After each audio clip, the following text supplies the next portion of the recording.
नारी घर की बड़ी सत्ता है। धर्म का आचरण उसी से सिद्ध होगा, सिद्धांतों की पुष्टि, मूल्यों का निर्वहन वही करेगी। लेकिन विशेष 3, 4, 5 दिन कोई अगर विशेष भाव में है मां, घर की बहू बेटियां, तो एक विशेष अवस्था में रहेंगी। अगर वो सगर्भा हैं तो कैसे रहेंगी, उनका पुंसवन संस्कार हो गया तो कैसे रहेंगी, सीमंतोन्नयन संस्कार में कैसे रहेंगी। अब वो मां बन गई है, प्रसूति का गृह में है, जब तक घर में होम न हो जाए, शुद्धि न हो जाए, तब तक वो उनको भोजन कैसे पहुंचाया जाएगा। अब शुद्धि हो गई है, स्नान हो गया है, नामकरण हो गया है, अब वो पूजा पाठ कर सकती है, मानसिक जप करती रहे, क्योंकि नारी बड़ी ताकत है, उससे अधिकार छीने नहीं गए, वो स्वयं व्रत है, वो स्वयं सिद्धांत है। आप ब्रह्म कीट जननी, वो स्वयं जननी है ईश्वर की। लेकिन विशेष अवस्था में कि जब घर में यज्ञ है, पूजा है, कोई मंगल प्रसंग है, कोई बहुत बड़ा अनुष्ठान है, और उस समय उनमें कोई मातृत्व लक्षण प्रकट हो गया, तो वो तो 3, 4, 5 दिन उनके रजस्वला वाले दिन हैं, उनमें वो मानसिक जप करें, अभिषेक न करें, यज्ञ आदि न करें।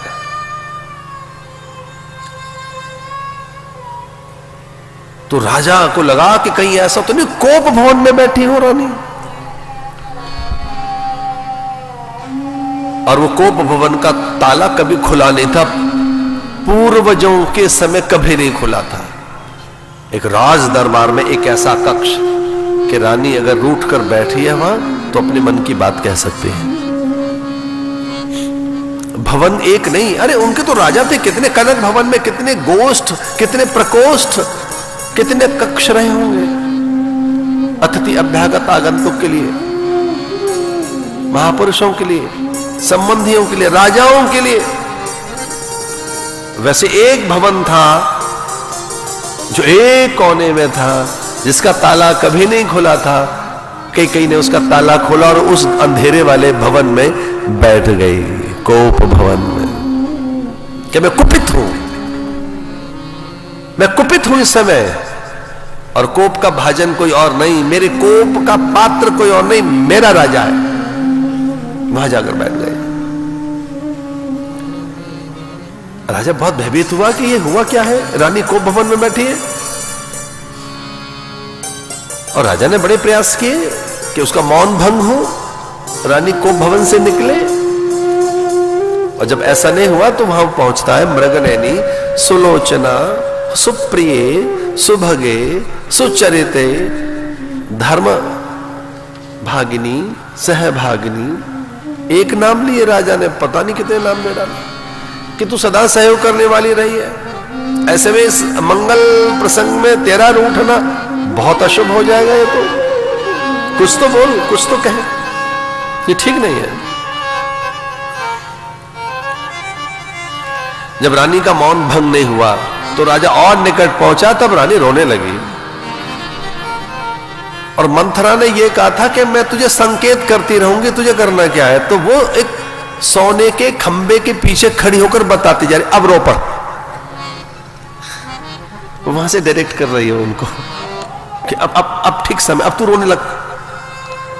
इतना रोने लगी वो, इतना रोदन किया कि वो क्रंदन हो गया, वो चीत्कार जैसा लगा कि इस रानी के प्राण चले जाएंगे। राजा तो अचेत सा होने लगा। राजा ने जैसे तैसे जल पीकर अपने को संभाला कि कुछ हो गया है मेरी रानी को। और अब राजा को ऐसा लगा कि कोई बड़ा अपराध कर दिया, यहां मेरे देश में किसी ने बड़ा अपराध कर दिया, हमारे परिवार में किसी ने बड़ा अपराध कर दिया, कुछ बड़ा अपराध हुआ है। तो रानी से पूछा राजा ने कि अब मैं समझ गया हूं, क्योंकि बड़ा अपराधी है हमारे ही परिवार में, जिसने तेरे लिए बड़ा अहित कर दिया है। बस उस व्यक्ति का नाम बता मुझे, मैं उसे दंडित कर सकूं तो तेरे चित्त को शांति मिलेगी। और पूछने लगा राजा, बता वो कौन अपराधी है। रानी का क्रोध फूट पड़ा और कई कहने लगी कि वो अपराधी कोई और नहीं, वो मेरे सामने खड़ा है। राजा के वक्षस्थल पर अपनी तर्जनी रखकर कहने लगी हे राजन, आप अपराधी हैं, आपने मेरे साथ छल किया है, आपने विश्वासघात किया है, आप ही केवल एकमात्र अपराधी हैं, और अब मैं आपसे कुछ मांगूंगी नहीं, भीख नहीं मांगूंगी अधिकारों की। मेरे स्वयं के अधिकार आपके पास हैं, 2 वचन आपके पास हैं, वो मुझे दीजिए। राजा ने तो बहुत बार कहा कि मैं उसे मृत्युदंड दे सकता हूं, लेकिन अगर मैं ही अपराधी हूं तो मुझे तो ध्यान नहीं आता मैंने कोई अपराध किया है। रानी ने कहा कि मुझे 2 वचन दो, और मेरा चित्त तब शांत होगा जब मुझे मेरे वर मिल जाएंगे। तो ध्यान से सुनना, अनिष्ट काल में इष्ट ही सहायक बनता है। जो एक अनिष्ट कारक काल होता है, इसमें अनिष्ट हो सकता हो, अनिष्ट कुछ अमंगल हो सकता हो, जिसे भारी हानि हो सकती हो किसी एक काल में। कुछ ऐसे काल कभी जीवन में कोई एक ऐसा समय आता है कि जब भारी हानि हो सकती है,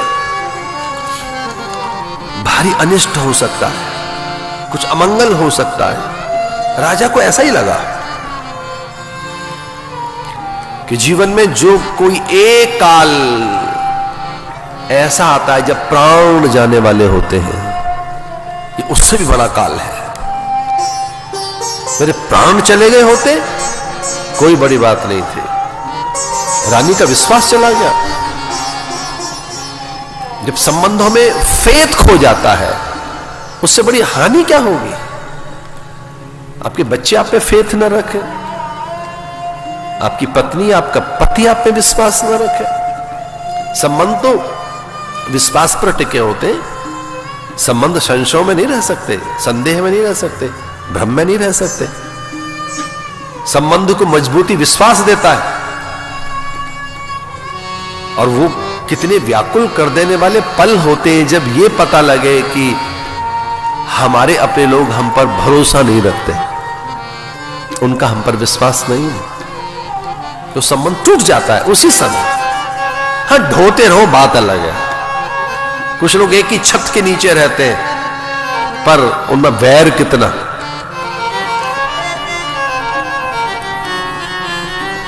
एक बहुत अंदर की बात है, जिनसे हमारा बहुत राग होता है, उनसे बड़ा द्वेष होता है। जिनसे हमारी अत्यंत प्रीति होती है, उनसे बड़ी विरति होती है। जिनमें हम बहुत आसक्त होते हैं, उनसे ही कई बार बहुत अनासक्त हो जाते हैं। जिन बिना हम रह नहीं पाते, कई बार उनको हम देखना भी नहीं चाहते, उनको सुनना भी नहीं चाहते, उनकी कल्पना भी नहीं करना चाहते। ये जो एक्सट्रीम है, ये जो एक पराकाष्ठा है राग और द्वेष की, अपनेपन और परायेपन की, वो इस तरह से कई बार होता है कि जो बहुत अपना है वो एक पल में पराया हो जाता है। तो राजा को लगा कि अब रानी मेरी नहीं रही, ये पराई हो गई। मेरा विश्वास अब रानी के पास नहीं है। तो एक विश्वास को टूटते हुए देखकर, एक साख को चटक कर बिखरते हुए देखकर कि अब न इसमें प्रीति है, न प्रेम है, न मेरे लिए आदर है, और विश्वास भी नहीं है, तो एक परायापन सा पैदा हो गया उसी पल कि रानी अलग और मैं अलग हूं। और रानी जिस वचन की बात कहती है, तो वो तो हमारी रीत है। मैं प्राण दे सकता हूं, पर मैं अपने वचन से लौट नहीं सकता, मैं मुकर नहीं सकता। भले ही तू मेरे प्राण ले ले, पर यह मत बोल कि मेरा विश्वास टूट गया।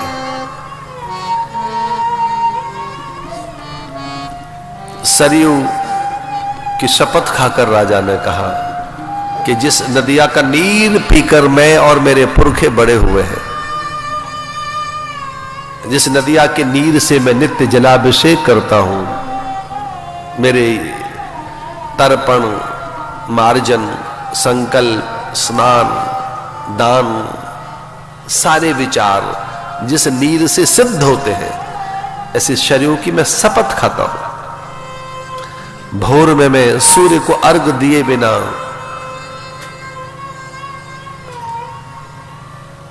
जीवनचर्या आरंभ नहीं करता। एक दिन नहीं बीता रानी जब मैंने सूर्य की उपासना न की हो। वो हमारे कुल देवता है। सूर्य की सौगंध खाकर कहता हूं,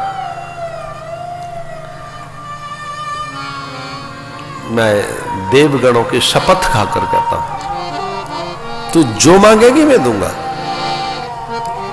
जो तेरे मन में विचारों मांगना। प्रतापी सम्राटों के शपथ खाकर राजा ने कहा, कभी सुदुम्न सरयाती नभगना भाग अम्बरीश, दीर्घतमा दीर्घबाहु, दिलीप अंशुमान भागीरथ, हरिश्चंद्र आदि जो मेरे पुरखे रहे हैं, उनका ध्यान करते हुए मैं प्राण दे सकता हूं। अभी तू विष दे मुझे और मैं उसे खाने के लिए तैयार हूं।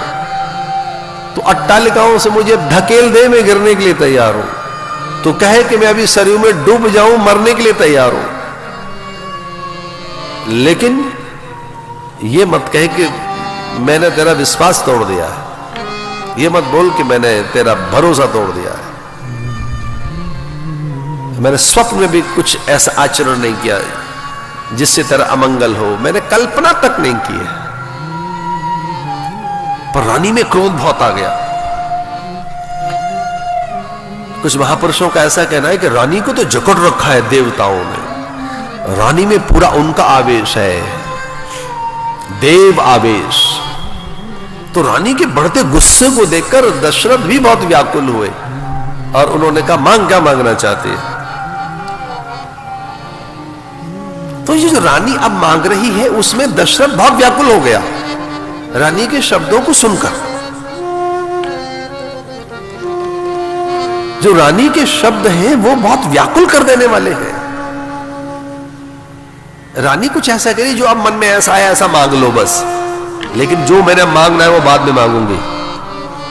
मैंने जो कुछ मांगना है उसे तो बाद में मांगूंगी मैं, पर अभी तो कुछ मेरे मन में ऐसे ही आता है, कुछ ऐसे ही मांग लेती हूं, कुछ ऐसे ही एक चीज, कोई एक चीज ऐसे मांग लेती हूं बस। मैं फिलहाल तो अभी तो ऐसे ही कुछ एक मांग लेती हूं, पर जो मैंने मांगना है वो बाद में मांगूंगी।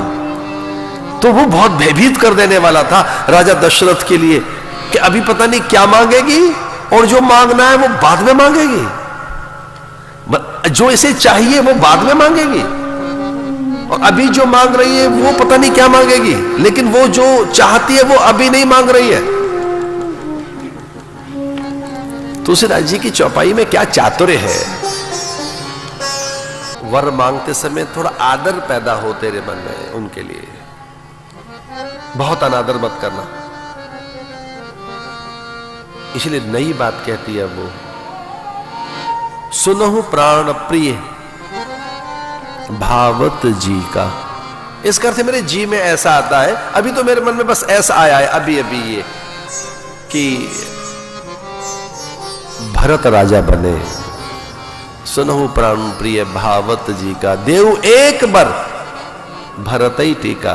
मेरे भरत के लिए राज्य चाहिए। धीरे से राजा के माथे से मुकुट उतारकर उसे चूमते हुए रानी ने कहा कि हे राजन, एक सच तो है कि अब आप राजा नहीं रहे। एक बड़ा सच ये हो गया, आपके वचन देते ही, जैसे आपने शपथ ली, मुझे वचन दिया है, तो एक वचन में आप हार गए राज्य। और उस माथे के मुकुट को चूमते हुए रानी ने कहा कि अब ये सत्ता मेरी, अब ये पूरा राज्य मेरा, मेरे बेटे का। कांपते हाथों में, बूढ़े दशरथ के कांपते हाथों में से उसे राज मुद्रिका धीरे से उतार ली कि देखो ये अच्छा भी नहीं रहेगा, आपके पुण्य क्षीण हो जाएंगे। इस राज मुद्रिका पर भी आपका अधिकार तो नहीं रहा ना, तो अब ये भी क्यों पहनेंगे आप? ये धीरे से मैं उतार देती हूं। धीरे से छीन ली सत्ता उसने। अब कल्पना करके देखो कि राजा को कुछ कष्ट नहीं हो रहा है, राजा को लगा अरे कोई बड़ी बात नहीं है ये, मेरी सत्ता गई तो सत्ता तो कोई बड़ी चीज है ही नहीं। तो बूढ़े कांपते हाथों में से जब उसने मुद्रिका वो अंगूठी उतार ली, ये कहकर के अब राजा भी नहीं रहे और ये मुद्रिका भी अब आपके किसी काम की नहीं है, ये तो मोहर है, ये तो स्टैंप है। और राजा उस समय वो कोई एक ऐसी मुद्रिका जिससे वो स्टैंपिंग करते थे, मोहर लग गई। कितने राज मुकुट बदल दिए उस मुद्रिका ने, न जाने कितनों के मुकुट उतार लिए, कितनों को मुकुट दे दिए। वो चक्रवर्ती सम्राट थे, उसी से तो राज अधिकार मिलता था, वही तो उच्च पदाधिकारियों का आदेश जारी करती थी मुद्रिका, वो मोहर। वो राजपत्र पर जब मोहर छप जाती तो न जाने कितने राजाओं के भाग बदल जाते, बिगड़ जाते। सेवक सचिव बन जाते, सचिव मंत्री बन जाते, या कि वो बड़े उच्चाधिकार को प्राप्त हो जाते। और किसी उच्चाधिकारी ने कोई भूल की है तो उसे सेवक बना दिया जाता। इसलिए वो कांपते हाथों में से अंगूठी उतार ले रानी ने, और उत्तरीय जो टंगा था माथे पर उसे भी उतार कर और एक कोने में रख दिया। रानी ने यह कहकर कि राजन एक सच है बहुत बड़ा कि अब आप राजा नहीं रहे। दशरथ ने एक अच्छी बात कही कि मैंने कभी शिव की शपथ नहीं खाई, चल मैं भगवान शंकर की सौगंध खाकर कहता हूं कि राम भरत दोनों मेरे नेत्र जैसे हैं, दोनों आंखें जैसे दो आंखें हो, एक भरत एक राम, मैंने कोई अंतर नहीं किया। पर तुझे इस ढंग से सत्ता छीननी नहीं चाहिए थी, सीधे सीधे बोल देते, मेरे लिए कोई अंतर नहीं पड़ता, राम बने राजा भरत बने राजा, मेरे दोनों बेटे एक जैसे। और राम कोई राज्य का भूखा भी नहीं है, राम को कोई कष्ट भी नहीं होगा। लेकिन हां एक बात है कि मैं गुरुजनों को क्या मुंह दिखाऊंगा। एक भरी सभा में इतने लोगों को मैंने वचन दिया, भरी सभा में मैंने कोई घोषणा की है, तो वो मेरा वचन टूट गया एक प्रकार से। पर अब मैंने चूंकि तुझे भी वचन दिया है तो भले ही मेरे प्राण चले जाए, भले ही कुछ हो, पर तेरा बेटा राजा बना, तेरे पुत्र को राज्य मिल गया। मैं घोषणा करता हूं ये मुकुट भरत के माथे पर रहेगा, ये उत्तरीय वो ओढ़ेगा, और ये मुद्रिका तेरे भरत की हो गई। पर मैं ऐसा मानता हूं कि मुझे कोई कष्ट नहीं हुआ है।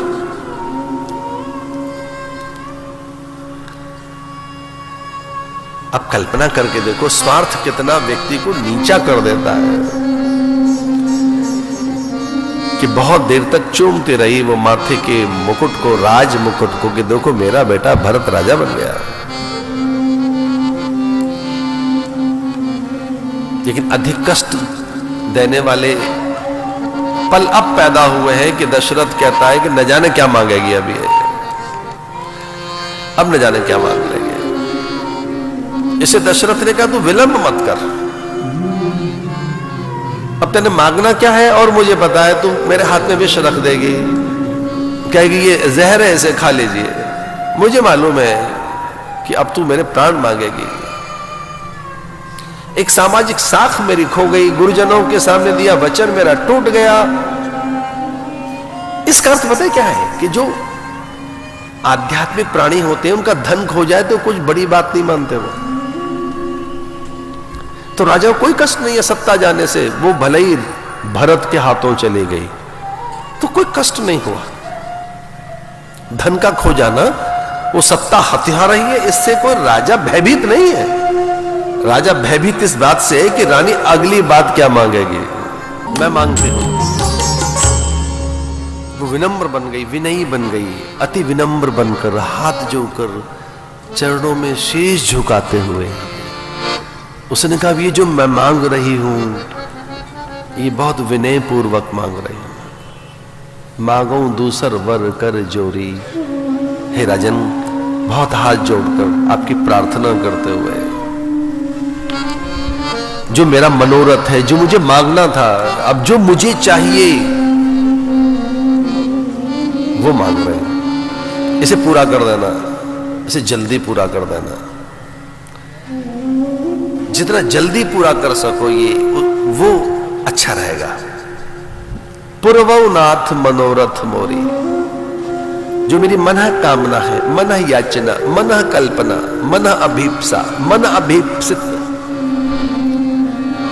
यही मेरा सपना है, ये मेरा मनोरथ है,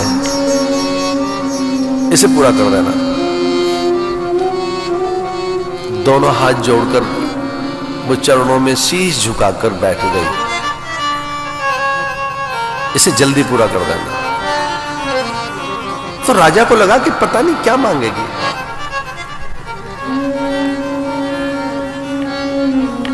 और तुलसीदास जी बड़ी अद्भुत बात लिखते हैं। तापस वेश विशेष उदासी, 14 बरस राम बनवासी। मांगो दूसर वर कर जोरी, पूर्वनाथ मनोरथ मोरी। तो मनोरथ क्या है? तापस वेश विशेष उदासी, एक तपस्वी का वेश हो राम का, विशेष उदासी। और विशेष उदासी का अर्थ है कि वो अन्न न ले, नगर से सहायता न ले, गिरिकंदराओं में, कहीं गौवरों में, गुफाओं में रहे, जोगिया बाना पहनकर, राज्य अधिकार उसके पास न हो, सेवक सचिव चाकर अनुचर उसके पास न हो। विशेष उदासी, जंगल में रहे वो। तापस वेश, वेश भी वैसा ही बना के रहे, तपस्वी वेश में रहे, मन से नहीं तन से भी तपस्वी दिखे वो, तन भी उसका गेरुआ बाना, जोगिया बाना, तापस वेश विशेष उदासी। नगर की धूम्र न दिखाई दे उसे, गांव का धुआं उसे दूर, नगर के धुएं से दूर कहीं जंगलों में रहे वो। तापस वेश विशेष उदासी, 14 बरस राम बनवासी, राम वन में जाएं 14 बरस के लिए, विशेष उदासीन रहकर, उनके पास कोई संग्रह न हो, संचय न हो, किसी से सहायता न ले, वो धन न ले, ऐश्वर्य उनके पास न दिखे, संपदा उनके पास न रहे, धन नहीं रहेगा उसके पास, धनहीन, एक फूटी कौड़ी नहीं दिखनी चाहिए उसके पास। कपड़े पहने तो गेरुआ बाना, जटाजूट,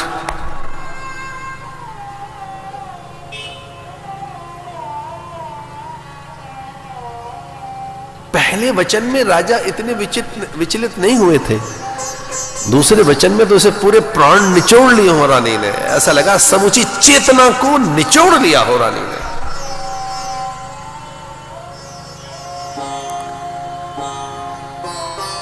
और राजा को लगा कि मैंने वचन देते समय ये क्यों ऐसा कह दिया। पंखहीन पंछी की तरह से, प्राणहीन काया की तरह से, जलविहीन नदिया की तरह से, प्रकाशहीन आकाश की तरह से, एक असहाय, निरुपाय, रिक्त, शून्य, एक थोथा सा शरीर जिसके प्राण किसी ने निचोड़ लिए हो, और अगर सांसें हैं तो बस वो इसलिए चल रही है कि कोई प्रारब्ध है देह का, इसलिए एक अचेत से होकर वो धरती पर गिर पड़े।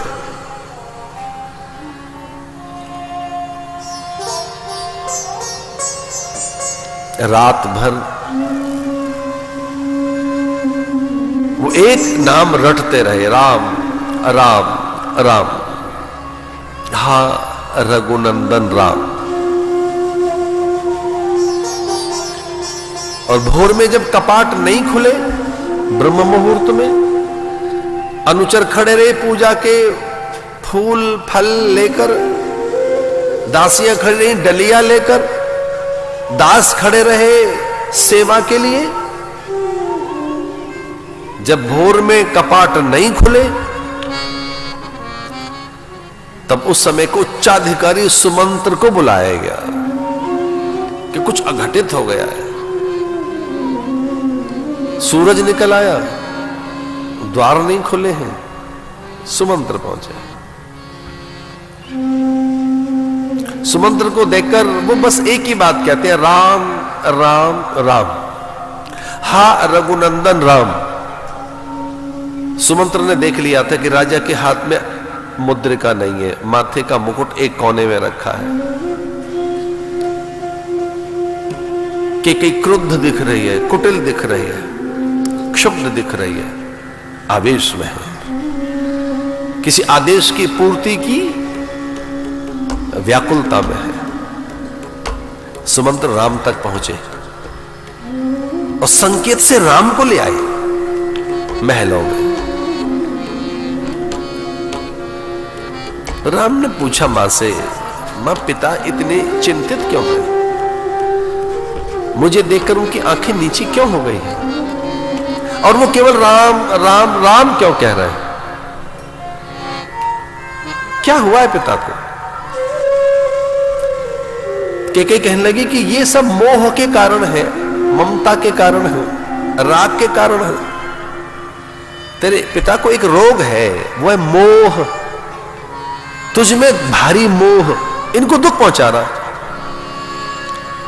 इनको जो दुख है ना, वो और कोई कारण नहीं है, इनका मोह है तेरे प्रति। इतना मोह भरत के लिए नहीं है, ये मोह मेरे पुत्र के लिए नहीं है, तेरे लिए है। इनसे कहे कि अगर स्वस्थ रहना है तो पुत्र मोह त्यागे। अपनी मां को इतने कठोर वचन बोलते हुए सुनकर राम सहम गए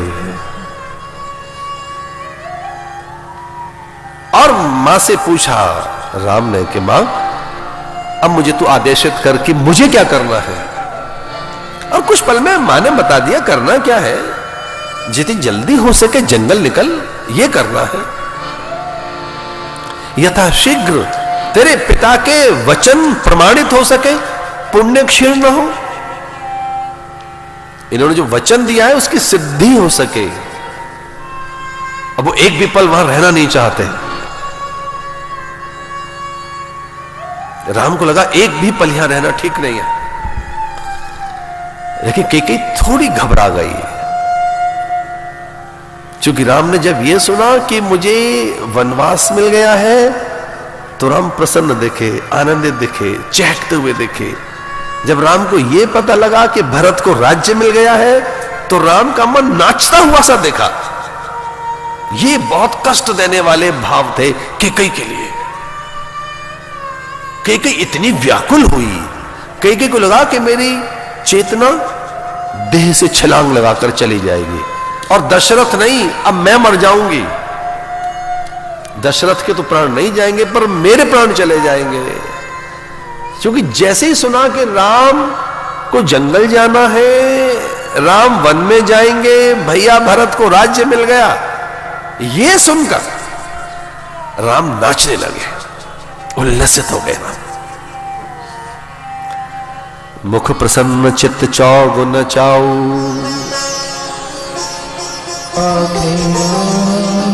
मुख प्रसन्न चित्त चौगुन चाऊ, चौगुना चाओ, चौगुनी प्रसन्नता। तो केकई बहुत व्याकुल हो गई कि राम ने वन के समाचार सुनकर अपने मन को दुखित नहीं किया, ये तो और प्रफुल्लित हो गया, ये तो बहुत ही आनंदित हो गया है। और ये समाचार कि भैया भरत बनेंगे राजा, इसको नाचने के लिए बाध्य कर रहे हैं। तो क्या राम इतना प्रेम करता है भरत से? राम भरत के लिए क्या सोचता है? और जंगल जाने के समाचार के वन में जाए, इसके लिए आनंद कारक समाचार बन गए। जैसे मैंने कल्याण के कपाट खोल दिए हो, जैसे मैंने इसके भाग्य का द्वार खोल दिया हो, तो मां के चरणों में शीश रखकर कहने लगे, मां तू धन्य है, तेने मेरा कार्य सिद्ध कर दिया, तू सच्ची मां है, तेने मेरे मनोरथ सिद्ध कर दिया मां, तेने मेरे अवतरण का प्रयोजन सिद्ध कर दिया मां। इसे चरणों में माथा रख करके कैसे, और वो कह लगे मां तू धन्य है, तू धन्य है, जन्म जन्म मुझे ऐसी मां मिले, तुझ जैसी मां मिले। और वो वहां से निकलना चाहते पिता के चरणों को छूकर कि अब एक भी पल मुझे यहां नहीं रहना चाहिए, मेरा कार्य सिद्ध हो गया। तो तुलसी बाबा कुछ नई बात लिखते हैं, नव गयंद रघुवीर मन राज अलान समान। मतवाले हाथी की तरह से चले वो, महलों में से जब निकले कोई लायबिलिटी नहीं है अब अयोध्या की। और भैया जब कोई जिम्मेदारी ना हो, किसी का चुकाना ना हो, कर्ज न देना हो, देनदारी ना हो, और जब आप टोटली फ्री हो जाए तो कैसे चलोगे? मतवाले हाथी की तरह से। और माथे पे देनदारी हो भैया, ओवरड्राफ्ट कर रखा हो आपने, लिमिटलेस, लिमिट से भी क्रॉस कर बैठे हो आप, लिमिट थी इतनी और आप इतना कर बैठे हो। तो बाबूजी आप जानते हैं व्यापारी हैं, फिर क्या हाल होता होगा। तुलसीदास जी बड़ी मजेदार बात लिखते हैं, नव गयंद रघुवीर मन राज अलान समान। दो तरीके की प्रसन्नता होती है भैया, एक तो दूसरों को दिखाने वाली, और एक लोग दिखाना नहीं चाहते अपनी प्रसन्नता। एक self esteem, self pride, self pleasure, self Joy, self bliss, एक खुद का आनंद। एक ऐसा आनंद है कि दूसरों को पता लग जाता है, एक आनंद ऐसा है कि दूसरों को पता लग जाएगा, और एक ऐसा आनंद जिसमें आप झूमते हैं। उर आनंद अधिकार, इतना आनंद है। उर कहते हैं हृदय को, राम के हृदय में इतना आनंद है कि उसे संभाला नहीं जा रहा वो आनंद। जैसे उनकी चारों श्रृंखलाएं, बेड़ियां किसी ने खोल दी हो। मत वाले हाथी को कैसे बांधते हैं? बेड़ियों में। अब मैं तो बहुत लंबे चौड़े झुंड में रहता हूं महात्माओं के साथ, हमारे यहां तो हाथी भी है ना। जब हम लोग स्नान आदि के लिए निकलते हैं, हमारे हाथी साथ चलते हैं। राम आधा गलियारा पार कर गए, और निकल कर राम, सहसा उन्हें एक चीज याद आती है। उन्हें याद आता है कि वो सांझ के समय मां को वचन दे चुके थे। मां ने आदेशित कर दिया था कि मेरा मौन तब भंग होगा जब भोर में तेरे दर्शन होंगे राम। मैं रात भर मौन में रहूंगी, जप करूंगी, ध्यान करूंगी, शिव का अभिषेक करूंगी। सूरज जैसे ही निकले मेरे पास आ जाना, पूजा के फूल, प्रसादी और जल चरणोदक भगवान का तुझे पिलाऊंगे। तेरे दर्शन करके, तुझे मिलकर, पूजा की प्रसादी फल तुझे देकर मैं मौन भंग कर दूंगी अपना। मैं तेरी बाट जो होती रहूंगी। भोर में सबसे पहले मेरे पास आना है। पर राम वो वचन निभा नहीं सके। राम तो भोर में सबसे पहले पिता और माता से मिल चुके, और वहां से कुछ और तय हो चुका है अब उनका भाग्य। अब नियति कुछ और चाहती है, इसलिए उन्हें ऐसा लगा कि अब नियति जो चाहती है उसके लिए प्रसाद तो बहुत आवश्यक है। यद्यपि बहुत आवश्यकता नहीं है अब कौशल्या के पास जाने की, क्योंकि मां से मिल तो लिया मैं एक बार, और एक मां बहुत है, तो अब कौशल्या के पास भी क्यों जाए। मैं पिता से मिल गया, मां से मिल गया, लेकिन चूंकि प्रसादी मिलने वाली है, कौशल्या प्रसाद देगी, और प्रसाद जो है कार्य सिद्ध कर देगा। प्रसाद से वंचित नहीं रहना चाहिए मुझे।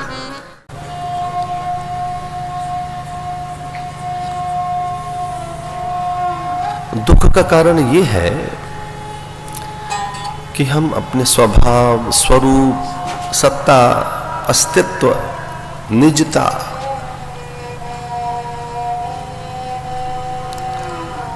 को विस्मृत कर बैठे हैं।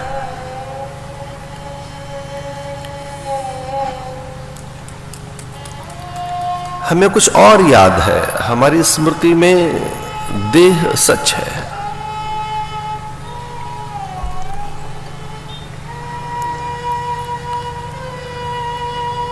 हम व्यक्ति, वस्तु, पदार्थ, दृश्य, घटनाओं को सच मानते हैं,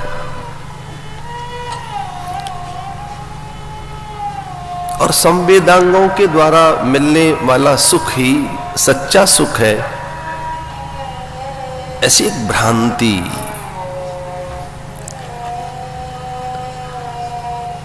हमारे अज्ञान को और पुष्ट करती रहती है। तो ये जो संवेदांग हैं हमारे,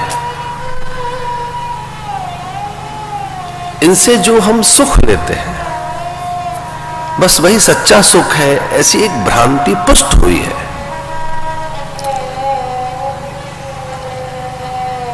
इसी के चलते स्वरूप की विस्मृति, आत्मविस्मृति,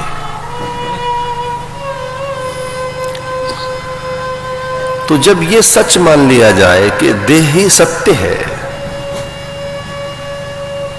जब जड़ को हम सत्य मान लेते हैं,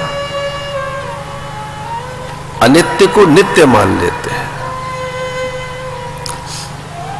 तब बहुत से दुख हमारे आसपास खड़े होते हैं।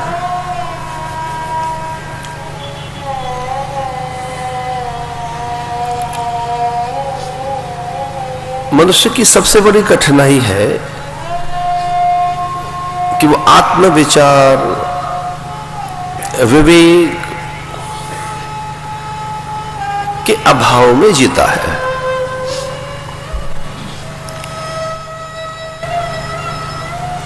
और जिस दिन भी उसके पास आत्मविचार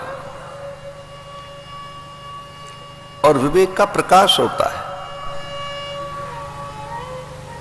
तब उसका परिणाम है पूर्णता। यो वै भूमा तत्सुखम, जो एक अल्पता है, अल्पता वो अज्ञान के कारण है,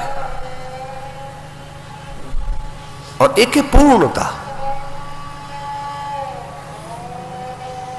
वो ज्ञान का फल है, वो साधन का फल है, वो परमार्थ का फल है।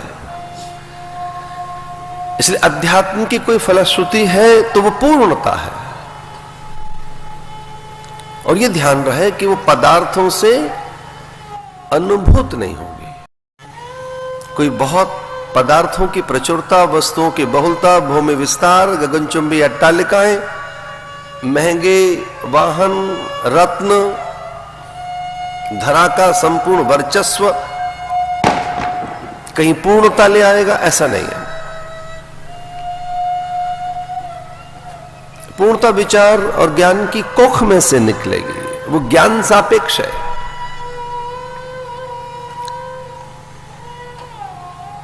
इसलिए आध्यात्मिक साधना का जो फल है वो हमारे अधूरेपन को मिटाता है, हमारी न्यूनता, अल्पता पर प्रहार करता है। शास्त्र कहते हैं कि एक रोग निरंतर हमारे पास रहता है, जिसका कारण पता नहीं लगा कि वो क्यों है। व्याधियों का पता है, उपाधियों का पता है, पर एक आधि है जो अल्पता से पैदा होती है, अधूरेपन से पैदा होती है, अभाव से पैदा होती है, अज्ञान से पैदा होती है। जैसे सागर में, सरिता में, झील जलाशय में, सरोवर में हम देखें तो लहरें सच दिखाई देती हैं, जबकि लहरें सच नहीं है, जल सच है। वैसे ही एक रोग जो मनोरोग है, ये बुद्धि का रोग है, ये हमारे अज्ञान से पुष्ट होता है। आधि माने अभाव के दुख, अज्ञान से दुख, अविवेक से दुख, अविचार से दुख। तो जो विवेक का प्रकाश है, विवेक का आश्रय है, जो विचार की उन्नतता है, उसे अधूरापन नहीं रहेगा, उसे पूर्णता की अनुभूति होगी, सहजता की अनुभूति होगी। ममे वंशो जीवलोके जीव भूत सनातन। आप एक ऐसे सुख को उपलब्ध हो जाओगे जो सनातन सुख है, शाश्वत सुख है, जो समीचीन है, प्रत्येक संदर्भ में नूतन रहने वाला और सामायिक। क्या एक ऐसी उपलब्धि हो सकती है जीवन में कि हम हर पल आनंदित रहें, प्रमुदित रहें, प्रसन्न चित्त रहें, सहज रहें, शांत रहें, प्रशांत वाहिता संस्कारात्? क्या कोई एक ऐसी अवस्था होती है विशोकावाद ज्योतिषमती कि हमें कोई शोक न रहे, भय न रहे, किसी प्रकार की भी भीतर अशांति उद्वेग न रहे, हलचल न रहे? तो वो एक अवस्था है जिसमें पुष्टता है, पूर्णता है, प्रेम है, तृप्ति है, आनंद है, अनुराग है, उत्फुल्लता है, सरसता है, जिसके लिए शास्त्र कहते हैं सौंदर्यानुभूति है। आपको सौंदर्य का अनुभव होता रहे कि हर चीज बड़ी सुंदर है, मधुर है।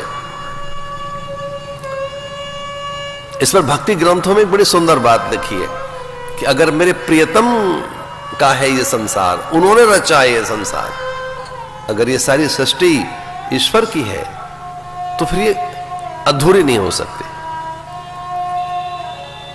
फिर इसमें अभाव नहीं हो सकता, फिर दुख का कारण नहीं हो सकते।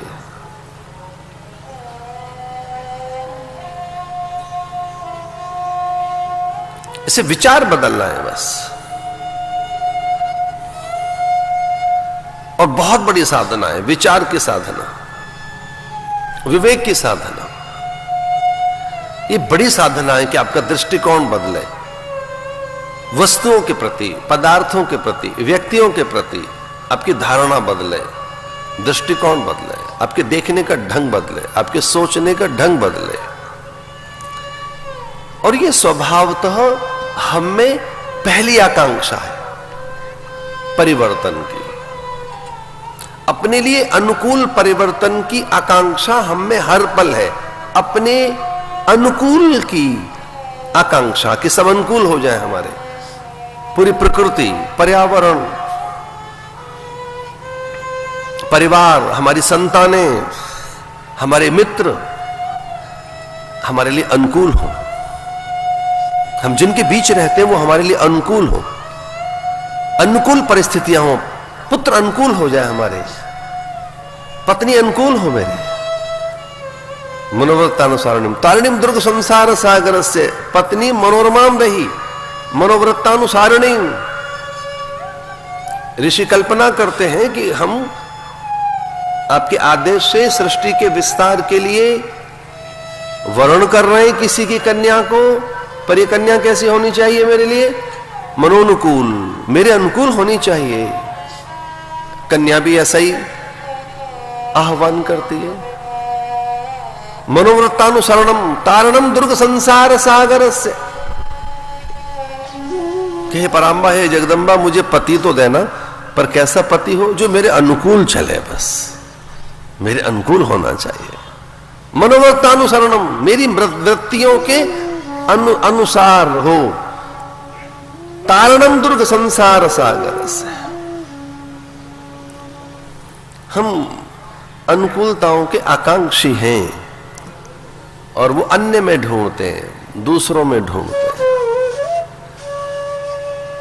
कि सब अनुकूल बने, उनमें परिवर्तन हो हमारे लिए, प्रकृति बदले, परिवार बदले और देह भी हमारे अनुकूल हो जाए। इसलिए छोटी छोटी औषधियां भी लेते हैं कि हमारा देह जरा अनुकूल नहीं चल रही है।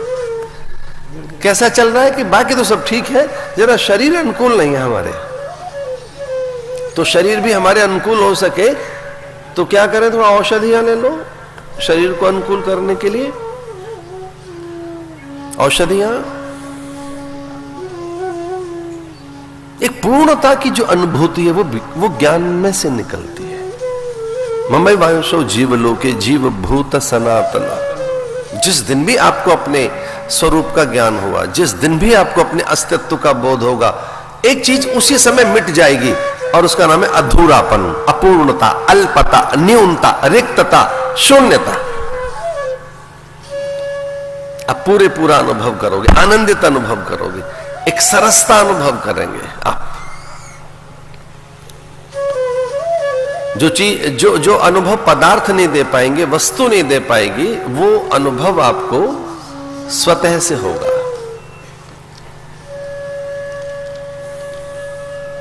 और भक्ति में यह अनुभव होता है। प्रार्थनाओं का ऐसा प्रभाव है, जो आध्यात्मिक साधन हैं, वे सारे साधन हमें पूर्णता का अनुभव कराते हैं, सुंदरता का अनुभव कराते हैं।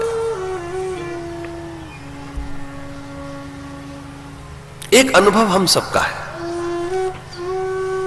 और वो अनुभव है आनंद का, तृप्ति का।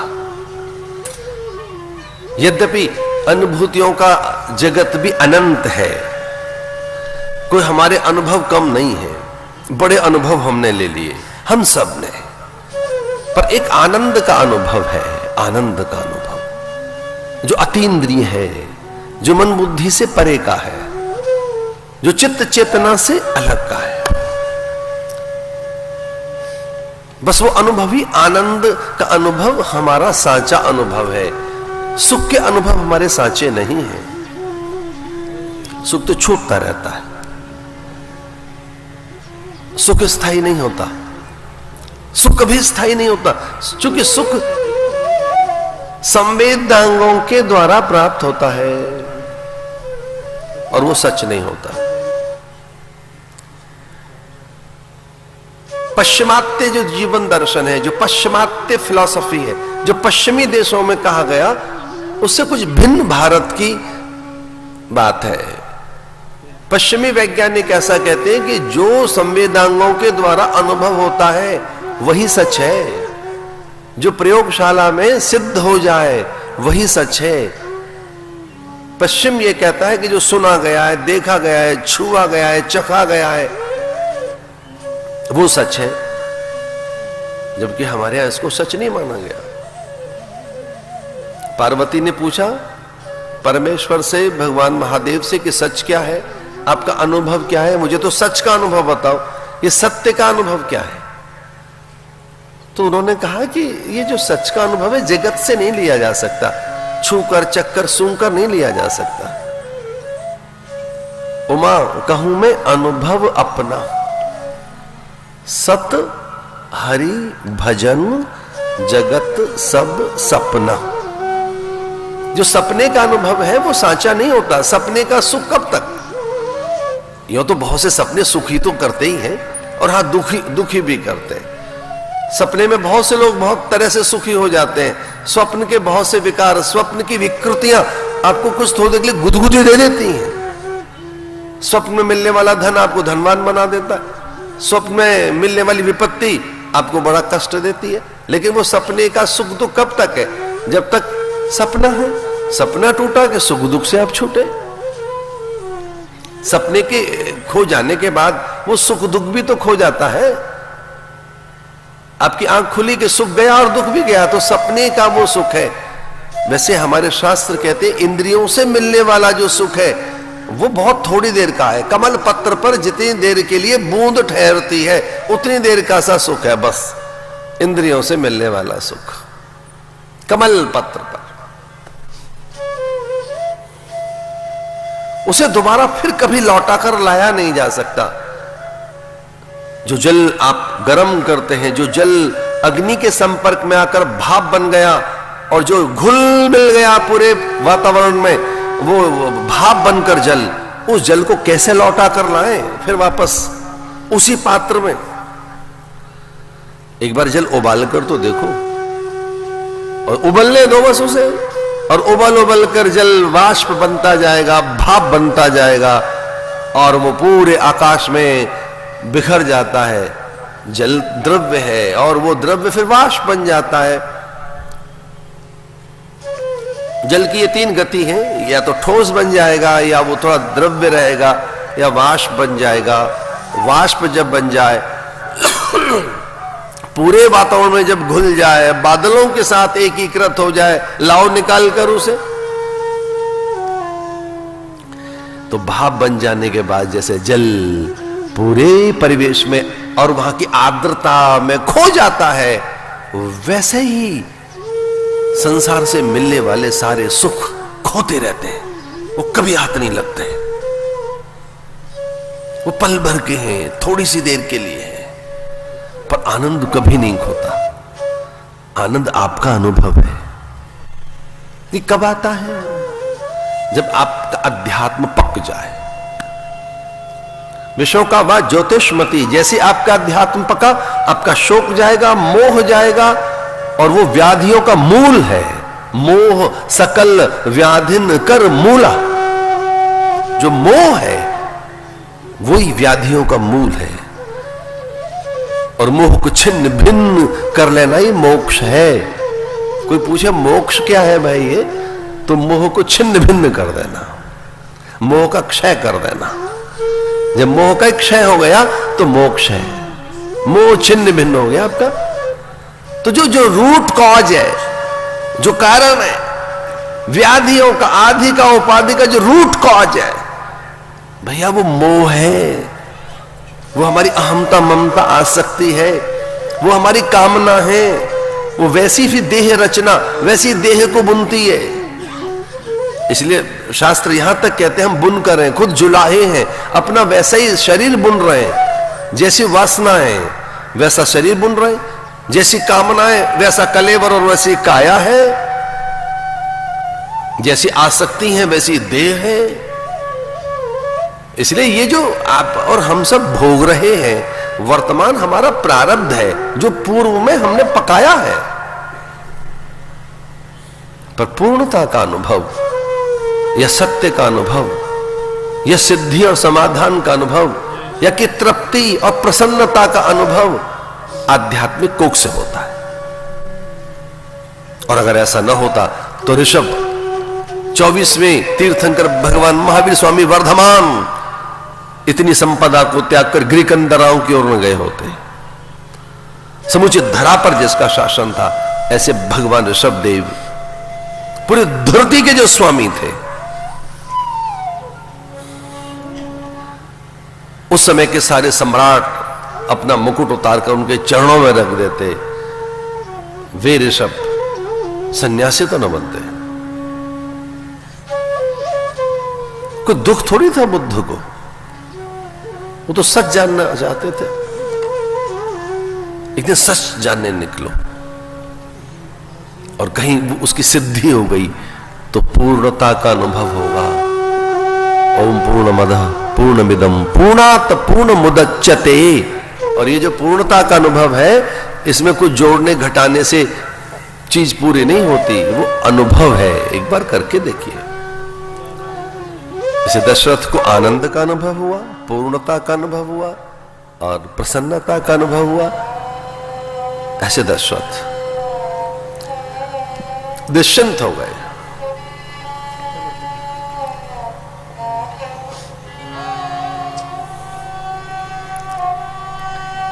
कभी आत्मनिरीक्षण करना चाहिए, मन का निरीक्षण। कभी खुद को तोल कर देखो, ढूंढ कर देखो खुद को, कभी अपना पता लगा कर देखो। और ऐसा तब होता है जब गुरुजनों का संसर्ग मिले, उनकी समीपता मिले, उनका नैकट्य मिले, तब आदमी अपने भीतर को ढूंढना चाहता है, स्वयं को। वामदेव, जाबाल, सतानंद, विश्वामित्र और वशिष्ठ, उनकी उपस्थिति में राजा दशरथ आत्मनिरीक्षण करने बैठ गए कि अब क्या करना चाहिए। चौथेपन में, ये चौथापन है किसके लिए है?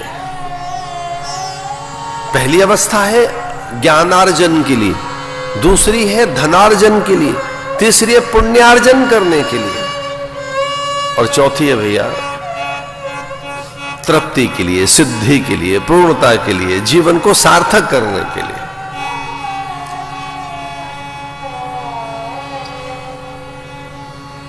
भरी सभा में उन्होंने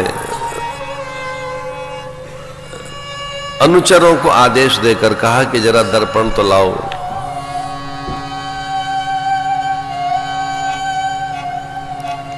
आईना तो लाइए, देखें तो सही। और गुरुजनों के सामने आईना देखना अच्छा संस्कार नहीं है। कोई मटक मटक कर रोज शीशा देखे सबके सामने। और ये एक मनोविज्ञान भी है, जिनमें कुछ अधूरापन होता है, जो कुछ दैन्य और हीनता अनुभव करते हैं लोग, प्राय जिनमें कुछ बड़ी सी कमी होती है, या जो पूरे पर का अनुभव नहीं कर पाए। मनोविज्ञानी कहता है बाहर बहुत सजाते हैं, वो बाहर की चीजें उनमें बड़ी सजावट होती है। जो बाहर की सजावट है, जो बाहर की दिखावट है, जो बाहर की बनावट है, उसका युग आया है आज। बाहर की जो दिखावट है, बाहर की जो सजावट है, बाहर की जो बनावट है, उसका युग आया है। अधूरेपन में ऐसा होता है। जहां वामदेव, जाबाली, सदानंद, विश्वामित्र, वशिष्ठ जैसे गुरु बैठे हों और वो अपने चाकर से कहें कि जरा शीशा लाना, शीशा देखना है। उन्होंने नौकर से कहा जरा दर्पण देखने का, मैंने लाना जरा। बड़ा सा दर्पण हाथ में राजा दशरथ के, और वो देखना चाहते हैं अपने को। और गुरु जी से कहते हैं गुरुवर ये दर्पण मैंने इसलिए मंगवाया है कि दो चीजें मेरे से संभाली नहीं जा रही। एक तो ये बार बार मेरा मुकुट माथे से हिलता रहता है, मैं अपने मुकुट को नहीं संभाल पाता। माथे पर मुकुट टेढ़ा हो जाए वो अशुभ संकेत है, शुभता नहीं है, मांगल्य नहीं है, अच्छा लक्षण नहीं। राजा का मुकुट बार बार हिले। अब मैं इतना बूढ़ा हो गया तो मुकुट में ठीक ढंग से माथे पर नहीं रख पाता। और दूसरा एक और कष्ट है कि ये मेरे कान के बाल सफेद हो गए हैं, ये अच्छे नहीं लग रहा है। तुलसी बाबा लिखते हैं, बड़ी सुंदर से चौपाई है।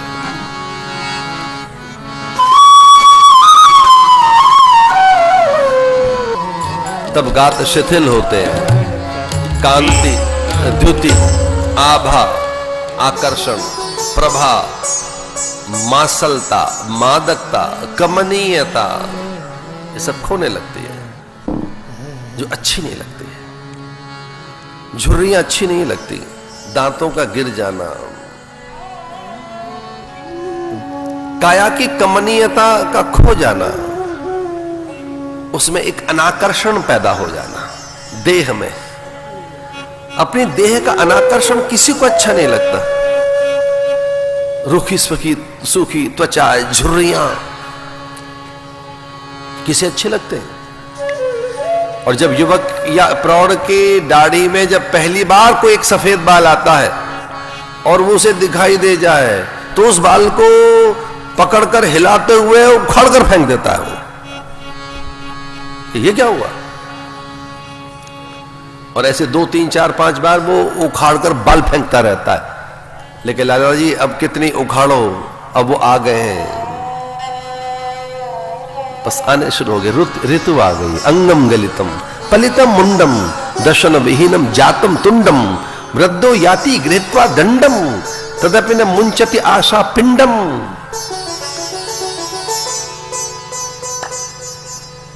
ये जो अनाकर्षण है, मैं बहुत विनम्रता के साथ एक बात कह रहा हूं, अन्यथा मत कहना। जो किशोर में, युवक में आकर्षण होता है, एक बालक में जो एक स्वाभाविक आकर्षण होता है, वैसा ही एक बूढ़ी काया में अनाकर्षण होता है। अनाकर्षण, वो अनुभव होता है। अपनी झुर्रियां अच्छी नहीं लगती, पाचक रस शिथिल हो गए हो, स्मृति विभ्रम हो गया हो, नाड़ी तंत्र शिथिल हो गया हो, दंत पंक्तियां आपकी उखड़ जाएं, माथे पर सलवटें पड़ जाएं, कहां अच्छा लगता है? जर्जर गात, बूढ़े गात। श्रमण समीप भय सित केसा, शीशा देखकर और उन्होंने गुरुजी को कहा कि ये मैंने धृष्टता की है, पर ये आपको बताने के लिए कि मेरे कान के आसपास अब बाल बहुत सफेद आने लगे हैं और ये वृद्धावस्था के संकेत है। इसका अर्थ है उस समय आदमी समय पर ही बूढ़ा होता था। अभी तो तीनों चारों चीजें एक साथ साथ चलती हैं, पैरेलल चलती हैं। कुछ लोगों की का यौवन, प्रौढ़ता, बुढ़ापा तीनों एक साथ चलता है।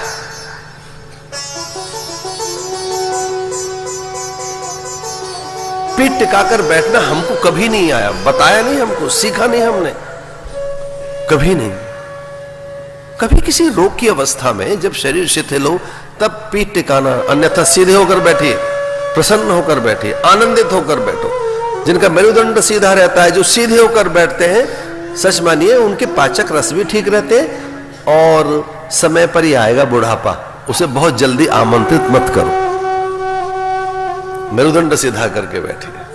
तो कुछ लोग झुककर बैठते हैं, झुककर मत बैठो, सीधे होकर बैठो।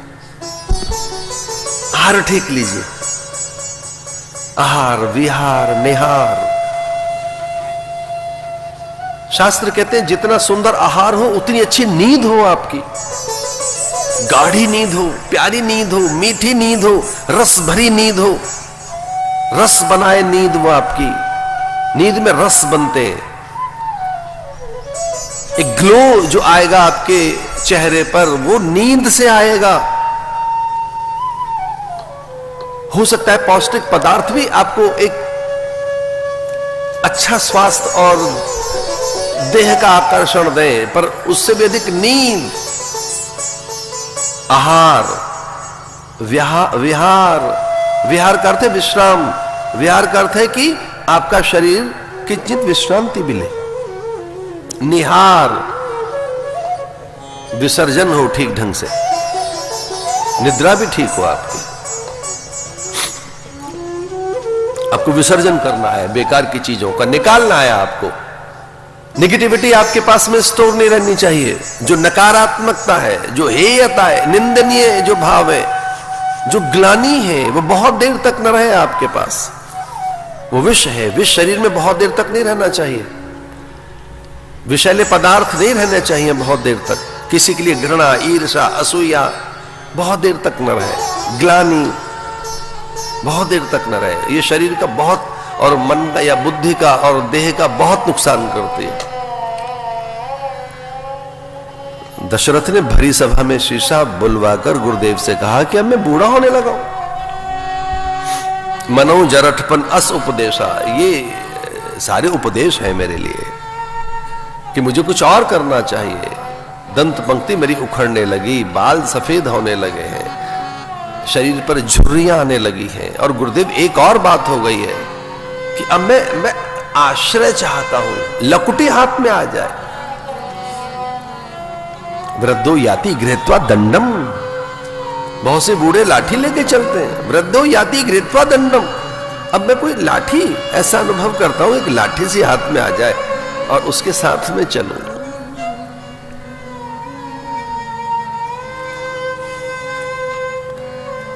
और बार बार मेरा मुकुट भी हिलता है। ये सारे लक्षण ये कहते हैं कि मुझे भजन करना चाहिए। अंगम गलितम पलितम मुंडम दशन विहीनम जातम तुंडम वृद्धो याति गृहीत्वा दंडम।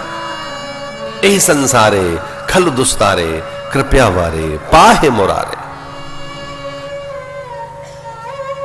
अब विस्मृति होने लगी है, भूलने लगा हूं मैं। और ये सारे अच्छे लक्षण नहीं है एक राजा के लिए। इसलिए ऐसा मेरा मन करता है कि अब मैं भजन करूं, अब मैं सत्य का अनुभव करूं। जो पांचई मत लागई नीका, करऊं हर्ष ही रामई टीका। ये राजा की विनम्रता।